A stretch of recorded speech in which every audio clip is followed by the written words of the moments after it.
இது எப்படி சரியாக இருக்கும்? ஒரு சீமானோட ஒரு பேர் பாடியை போட்டு பாலியல் குற்றவாளி சார், ஒரு கொலை செஞ்சால் கூட அந்த கொலை நிரூபணமானதான் அவன் வந்து கொலைகாரன். இது நிரூபணமாகாத வழக்கு ஒரு புகார் கொடுத்தாங்க, சரி நீங்கள் அதை விசாரிக்கிட்டோம். அதுக்கு முன்னாடியே வந்து இவன் டிக்ளேர் பண்ணுறான். நீங்கள் பாருங்கள், சுப்ரீம் கோர்ட்டில் வந்து சீமான் அப்பீல் போகிறாரு. சென்னை உயர்நீதிமன்றம் அந்த 12 வாரத்துக்குள்ளே இதை விசாரித்து அறிக்கை தாக்கல் பண்ணணும்னு சொல்லுது.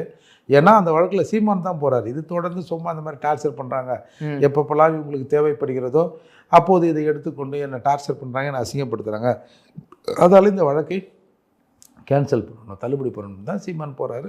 அதுக்கு நீதிமன்றம் ஒரு பார்வை வைக்குது. அது வந்து அரசின் வாதத்தை ஏற்றுக்கொண்டு அந்த பார்வையை வைத்திருக்கிறது தான் நான் பார்க்குறேன்.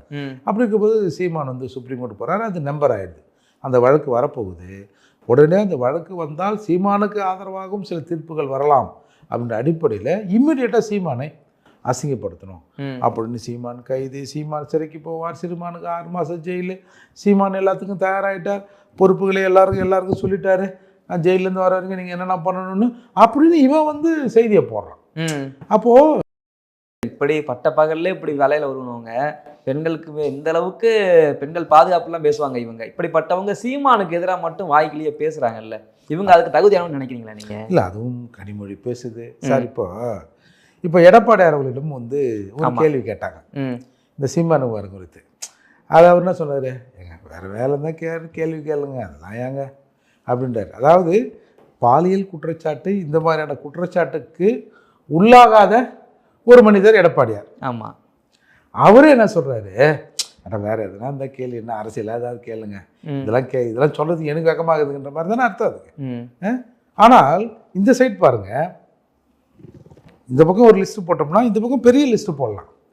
அப்படி இருக்கிறவர்கள் அதை கிளறாங்க. இது எவ்வளோ மானங்கட்ட செயல்.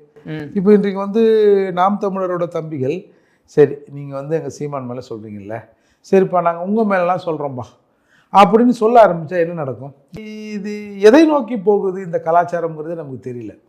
திராவிடம் தன்னை ஒவ்வொரு முகமுடியாக கழட்டி போட்டு இன்னைக்கு கடைசியாக விஜயலட்சுமியின் முகமூடியை எடுத்து போட்டுன்னு வந்து நம்ம எதிரில் நிற்கிது. இது எவ்வளோ கேவலம் இது. அதாவது திராவிட இயக்கத்தின் 100ஆண்டு விழாலாம் கொண்டாடுறாங்க, ஆனால் உங்களுடைய கடைசி நம்பிக்கை விஜயலட்சுமி கூட அது போனது வந்தது அப்படின்னு ஒரு கதையை இன்னைக்கு கையில் எடுத்துக்கின்னு நம்மலாம் வந்து விஜயலட்சுமி மறந்துட்டோம், நம்ம வந்து விஜயலட்சுமி பற்றி பேசணும். ஏண்டா, பெரியாரை பற்றி பேசுகிற வாய், அண்ணாவை பற்றி பேசிய வாய், கருணாநிதி அவர்களை பற்றி பேசிய வாய், இந்த திராவிட கொள்கையை பற்றி பேசிய வாய் இன்றைக்கு அந்த அம்மாவோட 4 கதையை பற்றி பேசுகிற அளவுக்கு இன்றைக்கி வந்து கேவலமாக வந்து திராவிடம் நிற்குதுன்றது தான் இதில் காட்டுது. அதால் பெண்கள் பாதுகாப்புன்னா என்னதுங்க அது? இப்போது அண்ணா யூனிவர்சிட்டி விஷயத்தில் எவ்வளோ பேர் வந்து அது வந்து ரொம்ப மூர்க்கமாக பேசப்பட்டது. ஒரு எஸ்ஐடி போட்ட பிறகு என்னாச்சு? சாதாரணமாக ஒரு 2 நாள் எல்லா உண்மையும் வெளியே வந்துடும்னாங்க. இன்றைக்கி ஆல்மோஸ்ட் ஷார்ட் ஷீட்டையும் ரெடி பண்ணிட்டாங்க போல இருக்குது. அப்புறம் இதுக்கு மேலே என்ன வரப்போகுது? இதில் திராவிடம் என்பது பாருங்கள், அந்த பெண்ணுக்கு ஒரு மிகப்பெரிய தீங்கு நிகழ்த்தப்பட்டிருக்கு. இவன் கேட்குறான், ஏன் அந்த பொண்ணு அங்கே போச்சு? இதுதான் திராவிடத்தோட இந்த கேள்வி தான் திராவிடம். அதாவது தமிழகத்தில் வந்து சாராய கடைகள் திறந்த போது ஒரு வரலாறு சொல்லுவாங்க. அந்த காலத்தில் இந்த காங்கிரஸ்காரன் தான் பொதுக்கூட்டம்லாம் போடுவானுங்களாம். போட்டு நாங்கள் சுதந்திரத்துக்கு அதை பண்ணோம், இதை பண்ணோம், அப்படி பண்ணோம், இப்படி பண்ணோன்னு பேசினே இருப்பாங்களாம். கருணாநிதி ஆட்சிக்கு வந்தாராம். ஆட்சி நம்ம கையில் இருக்குது, சும்மா ஆனால் வந்து நாங்கள் சுதந்திரத்துக்கு பாடுபட்டோம், அதை போட்டோம், இதை போட்டோம், சும்மா உட்காந்து எது பேசினுக்கிறானுவோ. இந்த உழைக்கிற ஜனங்களாம் அப்போ வேறு என்டர்டெயின்மெண்ட்லாம் இல்லை, டிவி ரேடியோ அந்த மாதிரி எதுவும் இல்லைல்ல. என்ன எல்லாம் ஒன்றுமே அங்கே போய் உட்காந்துனுக்கிறான், இது சரியில்லையா, தரடா சாராய கிடையாது அப்படின்னு திறந்தாராம். திறந்துட்டு எவெல்லாம் உழைக்கிற மக்களாக இருக்கிறியோ, யாரெல்லாம் ஓட்டு போடுற மக்களாக இருக்கியோ, உனக்கு லீஷர் டைம், உனக்கு ஓய்வு டைம் இருக்கா, நேராக சாராய கிடைக்குவான். அதை விட்டு அவன் கூட்டம் போடுறான், இவன் கூட்டம் போடுறான், அங்கே போய் உட்காந்துங்கிறேன், இந்த வேலைலாம் வைக்கக்கூடாது அப்படின்றதுக்காகத்தான் சாராய கடைகளை, மதுக்கடைகளை திறந்தார் என்று கூட சொல்லுவாங்க. அது ஓரளவுக்கு உண்மை மாதிரி தானே இருக்குது. இவங்களோட விஷயமே வெறும் கேளிக்கை, மக்களை வந்து மடைமாற்றுவது, அவனை ஒரு மயக்க நிலையில் வைப்பது தானே. நீங்கள் நம்ம வெற்றி கொண்டான், தீப்பொறி முகம் இந்த மாதிரி ஆறுகள் கூட்டத்தில் கேட்டிருக்கீங்களா? கேட்டோம்னா நம்மளால் கொஞ்ச நேரம் உட்காந்து கேட்க முடியாது. அது ஒரு இதுதான் திராவிட இயக்கங்களின் இன்றைய அரசியல், நேற்றைய அரசியல். அதால் இவங்களுக்கு வந்து பெண்கள்னால அது ஒரு மோகப்பொருள் தானே. நீங்கள் அது அவங்க வீட்டு பொண்ணு மட்டும்தான் பெண்ணா தெரியுமா சார்? அடுத்த வீட்டு சார் அவங்க வீட்டு பெண்ணு கூட அவங்களுக்கு பெண்ணா தெரியாது. அதுதாங்க சிக்கலை திராவிடத்துக்கு. ஆமாம். நீங்கள் நம்ம சகோதரி கனிமொழி இருக்காங்க. கனிமொழி அவர்களை நாஞ்சில் சம்பத் அவர்கள் எவ்வளவு மட்டமாக தரைக்குறைவாக பேச முடியும். அதாவது இந்த மாதிரி அந்த மாதிரியான விஷயங்களில் எவ்வளவு தரைக்குறைவாக பேச முடியுமோ அவ்வளோ தரைக்குறைவாக பொது மேடைகளில் பேசினார். நான் ஒரு கூட்டத்தை கேட்டேன், எதாச்சியா மாங்கொல்லையில் ஒரு கூட்டம். அப்போது நாஞ்சில் சம்பத் எந்த கட்சியில் இருக்கிறாரு தெரில, நமக்கு அவருக்கே தெரியாது இல்லைங்களா அவர் எந்த கட்சியில் இருக்காருன்னு. அவர் பேசுகிறாரு, ஏன் வந்து இலங்கைக்கு ஒரு 10-11 எம்பிகள் போனாங்கல்ல, ஏன் கனிமொழியை கூட்டு போனாங்க, ஏன் அதுக்கு தான் கூட்டு போவாங்களா அப்படின்னு அந்த ஆள் மேடையில் பேசுகிறார். பேசுகிற போது ஜனங்களுக்கு அது டக்குன்னு ரீச் ஆகலை. உடனே ஒரு கையில் ஒரு செய்கை காட்டி, ஏன் அதுக்கு தான் கூட்டு போவாங்களா அப்படின்னு ஒரு கை செய்கை காட்டின உடனே எல்லாரும் ஓன்னு கை தட்டுறான் சார், விசில் அடிக்கிறான். திரும்பவும் அந்த வசனத்தை அந்த டைலாகை திரும்பவும் பேசுகிறான் அந்த ஆள். ஜனங்க ஒரே குய்யோ முயன்னு கத்துது, இன்னும் இவனுங்க கூட போன மாதிரி. அதுக்கப்புறம் இப்போ அந்த நாஞ்சில் சம்பத் எங்கே இருக்காரு?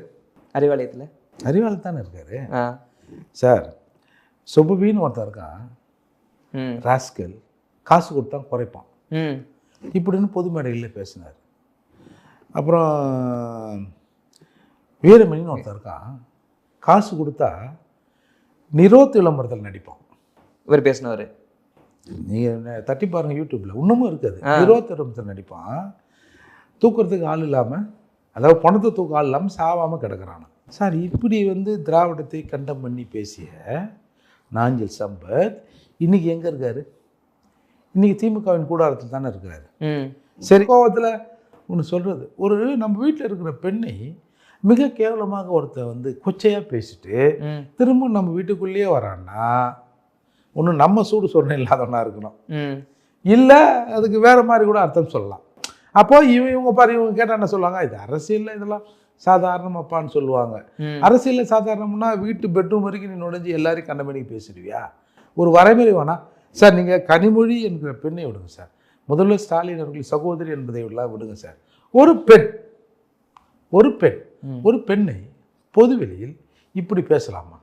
இப்படி பேசுவது தான் உங்கள் திராவிட நாகரிகமானு நான் கேட்குறேன். அதால் இவங்களுக்கு வந்து இந்த பெண்கள் மீதான பார்வைங்கிறது அது வேற ஒரு பார்வை தான். இப்போ வந்து இப்போ பாலியல் குற்றச்சாட்டுக்கு வந்து பற்றி பேசுகிறாங்க. இப்போ வந்து நம்ம கனிமொழி அவர்கள் கலந்து கொண்ட மீட்டிங்கில் ஒரு பெண் காவலருக்கு எவ்வளவு கொடுமை நடந்தது சார். பெண்கள் பொதுவாகவே சார் நாம் உண்மையிலே வணங்கத்தக்கவர்கள் தான் பெண்கள். ஏன்னா ஒவ்வொரு பெண்ணும் ஒரு பெண் ஒரு 100 பெண்கள் வீட்டை விட்டு வெளியே வராங்கன்னு வச்சிங்களேன், குறைஞ்சது ஒரு 60-70 பெண்களுக்கு சின்ன சின்ன பாலியல் சீண்டல்கள், அது பார்வையால் இருக்கட்டும், பேச்சால் இருக்கட்டும், செய்கையால் இருக்கட்டும், நடந்து கொள்கிற விதத்தால் இருக்கட்டும், எல்லா விதத்திலும் அவர்கள் வந்து சின்ன சின்ன சீண்டல்களுக்கு ஆளாக்கப்படுவார்கள். இவங்க ஏன் வெளியே சொல்ல மாட்டாங்கன்னா, இந்த சீண்டல் அதிகமாகி அதை அவங்களால டாலரேட்டே பண்ண முடியலன்ற போது தான் அது புகாராக வரும். அப்படித்தான் வந்து திமுக பொதுக்கூட்டத்தில் அந்த பெண் காவலர் ஒரு புகார் கொடுத்தாங்க. உடனடியாக அந்த புகார் திரும்ப அந்த பெண் காவலரால் வாபஸ் வாங்க பிறகுனா அதிகாரி கூட்டு மிரட்டியிருப்போம். ஆமாம், ஏய் என்ன உன் இஷ்டத்துக்கு வந்து கம்ப்ளைண்ட் கொடுக்குற? முதல்ல அதிகாரி கேட்டுத்தான் அந்த புகார் கொடுக்கப்பட்டிருக்கும். அதுக்கு மேலுள்ள அதிகாரிகள் ஏன்னா அந்த புகாரை வாங்கி கட்சிக்கார மானத்தை எடுக்கிறீங்க அப்படின்னு பிறகு அந்த புகார் வாபஸ் வாங்கப்பட்டிருக்கும்.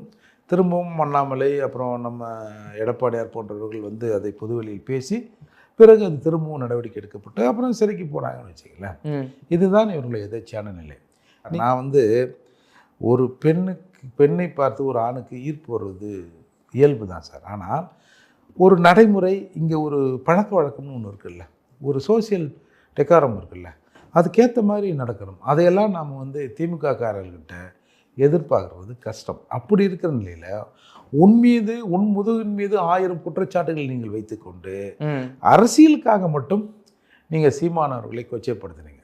நீங்கள் தமிழ்நாடு முழுக்க பாலியல் குற்றவாளி சீமான் அப்படின்னு ஒற்றையில் எப்படி சார் இது போஸ்டர் அடித்து ஓட்டுறாங்க? போஸ்டர் வச்சு ஓட்டுறாங்க. இந்த பெரியார் அந்த ஏதோ ஒரு இயக்கத்தை போட்டு பெரியாருக்கு முன்னையும் பின்னி ஏதாவது ஒன்று போட்டு ஓட்டுறாங்கன்னு வச்சிங்களேன். இது எப்படி சரியாக இருக்கும்? ஒரு சீமானோட ஒரு பேர் பாடியை போட்டு பாலியல் குற்றவாளி சார், ஒரு கொலை செஞ்சால் கூட அந்த கொலை நிறுவனமானதான் அவன் வந்து கொலைகாரன். இது நிரூபணமாகாத வழக்கு. ஒரு புகார் கொடுத்தாங்க, சரி நீங்கள் அதை விசாரிக்கிட்டோம். அதுக்கு முன்னாடியே வந்து இவன் டிக்ளேர் பண்ணுறான். நீங்கள் பாருங்கள், சுப்ரீம் கோர்ட்டில் வந்து சீமான் அப்பீல் போகிறாரு. சென்னை உயர்நீதிமன்றம் அந்த 12 வாரத்துக்குள்ளே இதை விசாரித்து அறிக்கை தாக்கல் பண்ணணும்னு சொல்லுது. ஏன்னா அந்த வழக்கில் சீமான் தான் போகிறாரு. இது தொடர்ந்து சும்மா அந்த மாதிரி டார்ச்சர் பண்ணுறாங்க, எப்பப்பெல்லாம் இவங்களுக்கு தேவைப்படுகிறதோ அப்போது இதை எடுத்துக்கொண்டு என்னை டார்ச்சர் பண்ணுறாங்க, என்னை அசிங்கப்படுத்துகிறாங்க, அதால் இந்த வழக்கை கேன்சல் பண்ணணும், தள்ளுபடி பண்ணணும் தான் சீமான் போகிறாரு. அதுக்கு நீதிமன்றம் ஒரு பார்வை வைக்குது. அது வந்து அரசின் வாதத்தை ஏற்றுக்கொண்டு அந்த பார்வையை வைத்திருக்கிறது தான் நான் பார்க்குறேன். அப்படி இருக்கும்போது சீமான் வந்து சுப்ரீம் கோர்ட் போகிறாரு. அது நம்பர் ஆகிடுது. அந்த வழக்கு வரப்போகுது. உடனே அந்த வழக்கு வந்தால் சீமானுக்கு ஆதரவாகவும் சில தீர்ப்புகள் வரலாம் அப்படின்ற அடிப்படையில் இம்மிடியேட்டாக சீமானை அசிங்கப்படுத்தணும் அப்படின்னு சீமான் கைது, சீமான் சிறைக்கு போவார், சீமானுக்கு 6 மாதம் ஜெயிலு, சீமான் எல்லாத்துக்கும் தயாராகிட்டார், பொறுப்புகளை எல்லாருக்கும் சொல்லிட்டாரு, ஜெயிலேருந்து வர வரைக்கும் நீங்கள் என்னென்ன பண்ணணும்னு அப்படின்னு இவன் வந்து செய்தியை போடுறான். அப்போது யாரோட அரிப்பை இவர்களை வைத்து சொரிந்து கொள்கிறார்கள். சொல்லி உனக்கு தான் ரத்தம் வரும், சொன்னவன் எங்கேயோ இருப்பான். அப்போ இவ்வளவு கேவலமான நிலையில் இன்றைக்கு வந்து அரசியல் இருக்குது. அதாவது உண்மையிலே வந்து நம்ம வந்து திராவிட அரசியல் மீது 1000 புகார்களை சொன்னாலும் 1000 அலிகேஷனை வச்சாலும் ஒரு காலத்தில் என்னமோ கொஞ்சம் உருப்படியாக ஏதாவது 1 2 அப்படி இப்படி ஒரு சிலர்கள் இருக்க தான் செஞ்சாங்க. ஆனால் இன்றைக்கு அது ஒட்டு மொத்தமாக கழிசாடைகளின் கூடாரமாக மாறி நிற்கிறதோ என்ற அச்சம் நமக்கு ஏற்படுகிறது.